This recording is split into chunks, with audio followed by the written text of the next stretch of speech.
ఇవాళ రాష్ట్ర కేబినెట్ భేటీ కానుంది. ముఖ్యమంత్రి రేవంత్ రెడ్డి అధ్యక్షతన మధ్యాహ్నం 12 గంటలకు సెక్రటేరియట్లో జరగనున్న మీటింగ్లో కీలక అంశాలపై చర్చించనున్నారు. మహిళలకు వడ్డీ లేని రుణాలు, 2500 రూపాయల ఆర్థిక సహాయం అమలుపై నిర్ణయం తీసుకోనున్నారు.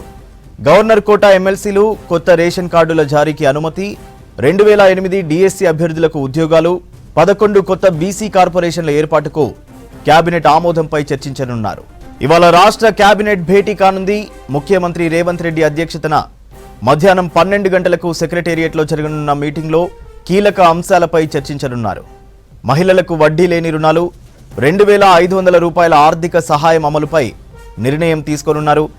గవర్నర్ కోటా ఎమ్మెల్సీలు, కొత్త రేషన్ కార్డుల జారీకి అనుమతి, 2008 డిఎస్సి అభ్యర్థులకు ఉద్యోగాలు, 11 కొత్త బీసీ కార్పొరేషన్ల ఏర్పాటుకు కేబినెట్ ఆమోదంపై చర్చించనున్నారు.